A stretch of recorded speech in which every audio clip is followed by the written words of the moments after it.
সুপ্রিয় দর্শক, আসসালামু আলাইকুম। সবাই কেমন আছেন? নিশ্চয়ই অনেক ভালো। আর রমজানের পবিত্রতা নিশ্চয়ই আপনার হৃদয়কে ছুঁয়ে গেছে, তাই আরও বেশি পরিশুদ্ধ হয়েছেন আপনি। প্রিয় দর্শক, রমজানের শুদ্ধতায় আপনাকে জানাচ্ছি অনেক অনেক স্বাগত পূর্বাচল হাভেলি সিটি লিমিটেড নিবেদিত রমজানে কর্মজীবী নারী অনুষ্ঠানে। পুরো অনুষ্ঠান জুড়ে থাকছি আমি উম্মে সাবেরিনা, আর আমার সঙ্গে রয়েছেন একজন কর্মজীবী বোন, যিনি তার পারিবারিক এবং সাংসারিক জীবন সামলেও কিভাবে কর্মস্থলে নিজেকে সাজিয়ে রেখেছেন সেটি শুনবো তার কাছ থেকে। চলুন পরিচিত হই আপার সাথে। আপা, আসসালামু আলাইকুম। ওয়ালাইকুম আসসালাম। কেমন আছেন আপনি? আলহামদুলিল্লাহ, ভালো আছি। আপনি ভালো আছেন? জি জি, আমি ভীষণ ভালো আছি, আর আপনাকে পেয়েও বেশ ভালো লাগছে। নিশ্চয়ই কথা বলে আমাদের ভালো লাগবে। ইনশাআল্লাহ। আপা, কথার শুরুতে আপনার পরিচয়টা যদি আপনি নিজ মুখে দিয়ে দেন। আমি মহু আহমেদ, একজন কর্মজীবী মহিলা। ঘর সামলে এবং অফিস সামলে চলছি। আমি 3 কন্যা সন্তানের জননী। আচ্ছা। আমি একাই সামাল দিচ্ছি আমার সংসার এবং অফিস সবকিছু। সেই গল্পই আমরা শুনবো, যেহেতু রমজান মাস আপা। তো প্রথমেই জানতে চাইবো যে বাকি 11 মাসের মতো আসলে রমজান মাসটা না, আমাদের কর্মব্যস্ততা একটু বেশি থাকে, রান্নাবান্নার দিকেও ঝোঁক দিতে হয়, যেহেতু সেহরি ইফতারের ব্যাপার আছে। সকাল থেকে যদি শুরু করি, যে জানতে চাই যদি সকালটা কিভাবে শুরু হয় আসলে রমজান মাসে স্পেশালি এখন? সকালে অ্যাকচুয়ালি আমরা তো সেহরি খেয়ে নামাজ পড়ে একটু মানে ঘুমের চেষ্টা করি, ঘুমাই। তো ঘন্টা 2 পরেই আবার উঠে যেতে হয়, যেহেতু চাকরি করছি একটা জায়গায়, জবে আমাকে যেতে হচ্ছে। তো সকালবেলা উঠে নিজের একটা প্রিপারেশন নিয়ে আমি কর্মস্থলে চলে যাই। সেখানে আমাদের কিছু কাজ টাজ করে আমাকে একটু ফিল্ড ওয়ার্ক করতে হয়, যেহেতু আমি মেটলাইফ ইন্স্যুরেন্স কোম্পানিতে আছি। আচ্ছা। তো আমাকে একটু ফিল্ড ওয়ার্ক করতে হয়, বিভিন্ন কর্পোরেট ভবনেও আমাকে যেতে হয়, বিভিন্ন ক্লায়েন্টের সাথে দেখা করতে হয়, তাদের পলিসি সম্পর্কে জানাতে হয়। এগুলো করে তারপরে আমি ঠিক দুপুরের দিকে ব্যাক করি, কেননা যেহেতু ইফতারের একটা ব্যাপার আছে, আমাকে প্রিপারেশন নিতে হবে বাসায় এসে। তো বাসায় এসে গোসল টোসল করে জোহরের নামাজটা পড়ে শুরু করে দিই কিছুটা প্রিপারেশন।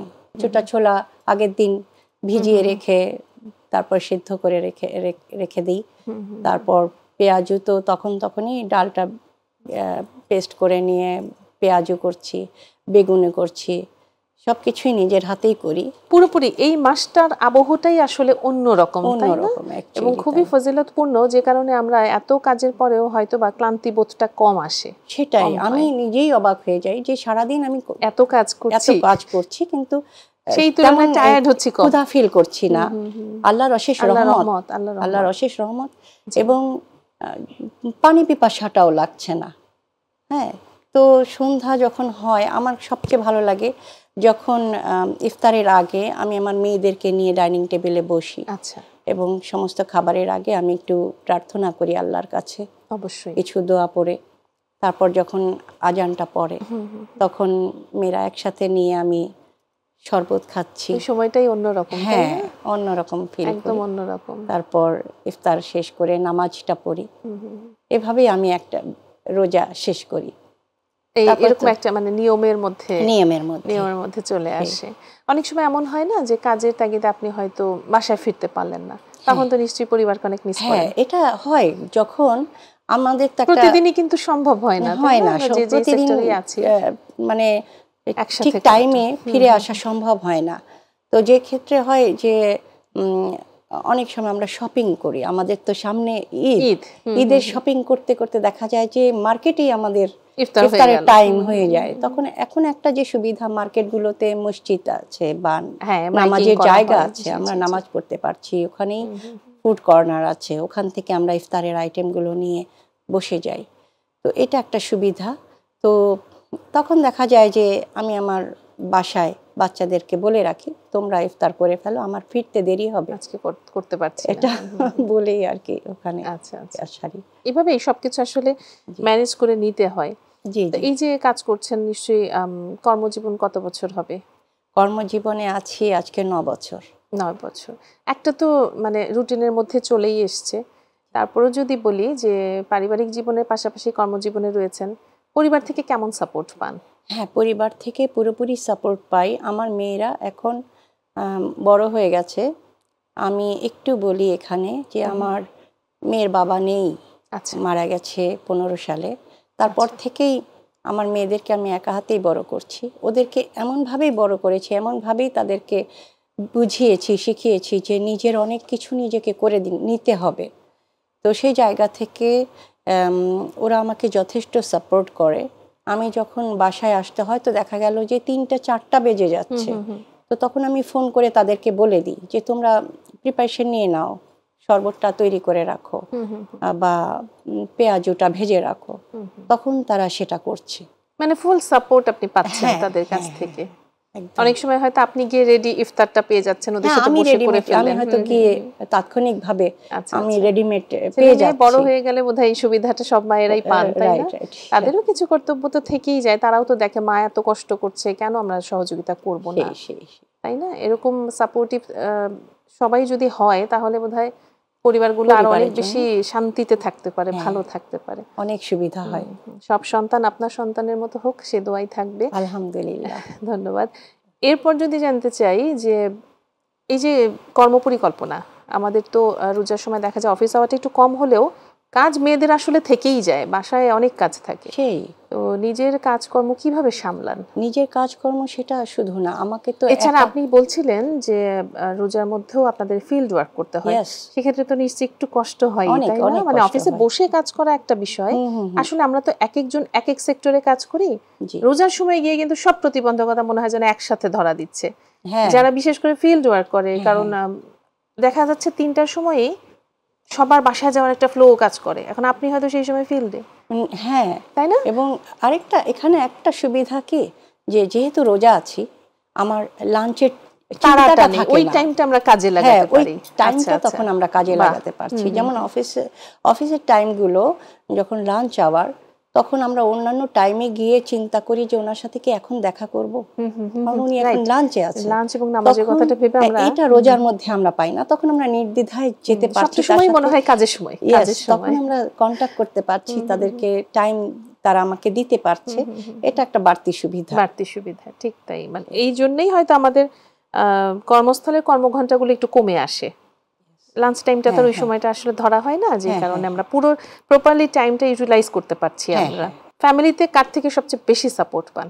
আপনার তো 3জনেই মেয়ে। আমার 4 মেয়ে, 1 মেয়ে বিয়ে দিলাম, আচ্ছা, গতকালই তার বিয়ে হয়ে গেল। ও আচ্ছা আচ্ছা। আর 3 মেয়ে এখন আছে। আচ্ছা আচ্ছা। গত রোজাতে 4 মেয়ে ছিল, এই রোজাতে হয়তো 3 মেয়ে থাকবে। আচ্ছা আচ্ছা। তো প্রত্যেকটা মেয়ে আসলে এখন বড় হয়ে গেছে, তো ওরা যথেষ্ট হেল্প করে প্রত্যেকেই। আগে তো অনেক সময় দেখা গেছে রমজান পেয়েছেন, গত বেশ কয়েকটা রমজানের সাথে যদি এই রমজানকে একটু তুলনা করতে বলি, কেমন মনে হচ্ছে? হ্যাঁ, এই রমজানটা আমার কিন্তু মনে হয় এখন সময় খুব দ্রুত চলে যায়, খুব তাই না? দ্রুত চলে আগের যাচ্ছে। চাইতে, এই জন্য আমার কোশ্চেনটা করা। তো আমরা যেমন আগে মনে হতো যে এত লং টাইম কি করে রোজাটা রাখতে পারবো কিনা, বা একটু হয়তো কষ্ট হতো যে মানে কিভাবে এটা উম, করতে পারবো জানি না। তো এবার যেটা মনে হচ্ছে যে টাইমটা একটু কমে আসছে, সেদিক থেকে আমাদের রোজা রাখতে কোনো সমস্যা হবে বলে আমার মনে হচ্ছে না। এবং আলহামদুলিল্লাহ, তবে রোজাতে আমরা কিছুটা অভ্যস্ত হয়ে গেছি, আমাদের মাইন্ডটা সেট আপ করে নিচ্ছি যে আমাকে সিয়াম সাধনার মাস, আমাকে রমজানে রোজা রাখতেই হবে। এটা আমরা যে 11 মাস পর হঠাৎ করে প্রথম রোজা দেখা যায়, প্রথম রোজার ক্ষেত্রে আমাদের যেটা হয় যে মনে হয় আগে থেকে যে হয়তো কষ্ট হবে, হয়তো পানির পিপাসা লাগবে, এটা সেটা, এটা আল্লাহর মনে হয় অশেষ একটা রহমত যে এমন ভাবে মাইন্ড সেট আপ হয়ে যায়, কষ্টটা আসলে কষ্ট মনে হয় না, মনে হয় এইটা করলে তো আমি অনেক কিছু পাবো, যেটা অদৃশ্য, যেটা অদৃশ্য, যে জন্য আসলে পৃথিবীতে আসা, এই জন্য বলে এটাকে রহমতের মাস। ঠিক তাই, ঠিক। এবং আমরা যে সারাদিন কিছুই না খেয়ে আছি, এটা আল্লাহর তরফ থেকে হয়তো আমরা কিছুই ফিল করি না, এটা কিন্তু বিশাল ব্যাপার। অথচ অন্যান্য দিন অন্য সময় কিন্তু ঠিকই ক্ষুধা বাইরে, হ্যাঁ অন্য সময়টা কিন্তু আমরা মানে দেখা যাচ্ছে 2 ঘন্টা বা 3 ঘন্টা কিছু খাইনি, মনে হচ্ছে অনেকক্ষণ আমি না খেয়ে আছি, ক্ষুধা লাগছে, কিংবা পানি পিপাসা লাগছে, কিছু হলেও তো খেতে হচ্ছে। কিন্তু রমজান মাসে সেটা আমরা ফিল করি না, এটা আল্লাহরই অশেষ রহমত। সেটাই সেটাই। রমজান মাসে নিশ্চয়ই অন্যান্য সময়ের চাইতে কোরআন তেলাওয়াত বা নামাজ কালাম একটু বেশি হয়। অবশ্যই অবশ্যই, প্রতি বছরই চেষ্টা করি কোরআন খতম দেওয়ার।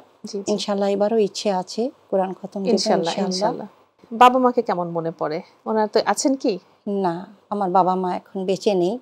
সেই সময়গুলো খুব মনে পড়ে, কারণ আমরা যখন বাবা মার সংসারে ছিলাম আমার মাকে দেখতাম মানে দুপুরের পর থেকেই তিনি ইফতারের সমস্ত আয়োজন করতেন, আবার নামাজের সময় নামাজটা পড়ছেন। তারপর আমরা খাবার টেবিলে যখন ইফতারের টাইমে আসতাম তখন দেখতাম সব রেডি এবং আমরা হাতে হাতে সব এনে টেবিল সাজাচ্ছি এবং সেটার মধ্যে একটা আনন্দ ছিল, অন্যরকম। তারপর যখন আজানটা পড়তো সাথে সাথে আমরা একসাথে শরবত খেতাম, তারপর ইফতার শুরু করতাম। আমার আব্বা একটু দোয়া করতেন। মনে হয় না ওই সময়গুলো অনেক ভালো ছিল? ভীষণ, খুব মিস করি সেই দিনগুলো। বাবা মাকে ভীষণ মনে পড়ে। নিজের সংসারে এসে মনে হয় আমার আম্মা তো এই কাজটা করতেন। আমি যখন একটা কিছু করতে যাই তখন সারাক্ষণই মায়ের কথা মনে হয়, মা এভাবে এই জিনিসটা বানাতেন, এভাবে খেতাম। আমার আব্বা মানে বাসায় এত কিছু আয়োজন, তারপরে আব্বা আসরের নামাজ পড়ে যখন ফিরতেন তখন এক গাদা মানে কিছু না কিছু ইফতারি সে কিনে নিয়ে আসতেন। সেটাও ছিল বাড়তি সংযোজন, যেটা মানে আমরা বলতাম যে বাইরেরটা তো দরকার ছিল না, কিন্তু তার হাতে করে কিছু আনতেই হবে, এটা ছিল তার একটা নেশা। এটাই বোধহয় মানে সন্তানদের প্রতি, পরিবারের প্রতি পুরুষ মানুষের বা বাবার যদি বলি যে কর্তব্যটা, সেগুলো হাজবেন্ডকেও তো নিশ্চয়ই অনেক মিস করেন, তাই না? ভীষণ ভীষণ। আমি সৌদি আরবে আমার পারিবারিক লাইফ ছিল। আচ্ছা। আমি আমার সন্তান স্বামী নিয়ে সৌদি আরবে ছিলাম। আচ্ছা আচ্ছা। সেখানে আমি উমরা করেছি, হজ করেছি, যখন মন চাইতো ছুটে যেতাম মক্কা মদিনা। তো ওখানকার রমজান ছিল সম্পূর্ণই আলাদা। একটা রমজানের আগে থেকে শুরু হতো একটা উৎসব। আচ্ছা। যেটা আমি এখন এখানে এসে ফিল করি বাংলাদেশে সেই উৎসবটা নাই, সেটা আমাদের এখানে অতটা নেই, কিন্তু সৌদি আরবে পুরো মাসটাই উৎসব, পুরো মাসটাই যেন ওদের ঈদ। আচ্ছা আচ্ছা। ওরা প্রত্যেকটা, যখন আমরা শপিং এ যেতাম প্রত্যেকটা আইটেমের মধ্যে ওরা গিফট আইটেম রাখতো। আচ্ছা। মানুষকে উৎসাহ দিতে, উদ্দীপনা দিতে। ইভেন আমরা যখন রোজা রেখে বিভিন্ন কর্নিশে আমরা বসতাম, ওখানে ইফতার করতাম। আচ্ছা। একটা টিম আসতো যারা ওখান থেকে ইফতার প্যাকেট করে আমাদেরকে বাড়তি ইফতারগুলো দিতে আসতো। আচ্ছা। এটা একটা খুব মানে খুব মজার একটা বিষয় ছিল। এগুলো খুব, এবং একই সাথে মানুষকে উৎসাহিত করা। হ্যাঁ, উৎসাহিত। ওরা মানে সবাইকে মানে রোজার মধ্যে ওরা কিভাবে সোয়াবটা নেবে সেই চিন্তাটা সবসময়, মানে প্রতিটি পদক্ষেপে তারা চিন্তা করতো যে আমি সময়টা কাজে লাগাই। রোজাদার বান্দাদেরকে তারা কিছু একটা খাবারের উপহার দিতে ওরা এতটাই আনন্দ ফিল করতো, মনে হতো এটা তারা একটা সোয়াব কামাচ্ছে। এটাই তাদের একটা বিষয় ছিল। মানে খুব অন্তর থেকে দানটা করতে হবে এবং এই সাদাকা আল্লাহর কাছে পৌঁছে যায়, এবং সেটা কিন্তু আসলে কাউকে দেখানোর জন্য শুধু আমি আর আমার আল্লাহ জানবেন, সেই এই জন্যই হয়তো বলে যে তুমি ডান হাতে দান করো, বাম হাত যেন জানতে না পারে। দানের উদ্দেশ্যটাই আসলে সেটা, যে একমাত্র ওনাকে খুশি করাই, এর বাইরে আসলে অনেকে অনেক আয়োজন করে যে দান গুলো করেন, আসলে সেটা কতটুকু গ্রহণযোগ্য সেটা উপর আল্লাহ ভালো জানবেন, আর তিনি জানবেন। যাক, মানসিক পরিশুদ্ধিতা আসলে অনেক বেশি দরকার, যেগুলো থাকলে, এবং এই মাসটাই আসলে রমজান সাধনার মাস, তো পরিশুদ্ধতার মাস, যাতে সালাত আদায়ের মাধ্যমে, রোজা করার মাধ্যমে বা যাকাত দেওয়ার মাধ্যমে, দান সৎকার মাধ্যমে এই পরিশুদ্ধতা যেন আমাদের সবার মধ্যে আসে। এই বোধ বুদ্ধিটা আসলে আরো ভালো হতো যদি সারা বছর আমরা এভাবে চলতে পারতাম, কিন্তু আমরা না খুব অনুষ্ঠান করে রমজানটা পালন করি ঠিকই, ঈদের পরেই ভুলে যাই যে রমজান শেষ হয়ে গেল, আমরা কিন্তু আবার আগের মতন আসলে হয়ে যাই। আসলে এই মাসটাই তো দিয়েছে ফজিলতের মাস, রহমতের মাস। এই মাসটাই আল্লাহ পাক দিয়েছেন আমাদের কিছু শেখার জন্য, কিছু বোঝার জন্য। তা আমরা সেটাকে যদি ধারণ করতে পারি তাহলে কিন্তু সারা বছরই আমরা কিছু না কিছু করতে পারি। আমরা এই মাসেই যে আমরা একেবারেই পুণ্যি কামাই করে ফেলতে পারবো তা নয়, আমাদের এটার থেকেই ধারাবাহিকতা বজায় রাখতে হবে। ঠিক তাই, নইলে আসলে আল্লাহর কাছে কতটুকু গ্রহণযোগ্যতা আসবে জানি না। সেটাই, সেই মানুষ আল্লাহ সবাইকে বোঝার তৌফিক দান করুক। আপনার রান্না বান্না তো করতেই হয়, রমজানে তো একটু বেশি করতে হয়। তো দেখা যায় যে প্রতিদিনেরটা প্রতিদিন হয়তো অনেক সময় করা সম্ভব হয় না, সেক্ষেত্রে কর্মপরিকল্পনায় আপনি কি ট্রিক্স ব্যবহার করেন? কোনো ট্রিক্স আছে কিনা আমার বোনদের জন্য যদি আপনি বলতে চান?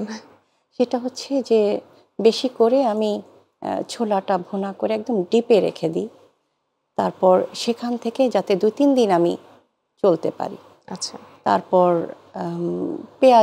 পেঁয়াজু করার জন্য যে মানে আর এই পেস্ট করি ডালটা, সেটাও কিছুটা খানিকটা বেশি করে রেখে ডিপে রেখে দিই, সেটাও 2-3 দিন যাতে আমি ইউজ করতে পারি। তারপর সমুচা, সিঙ্গারা এগুলো আমি ঘরেই তৈরি করি। আচ্ছা। এগুলো আগে থেকে করে আমি ডিপে রেখে দিই, যাতে চট করে বের করে মানে ফ্রাই করে নিতে পারি।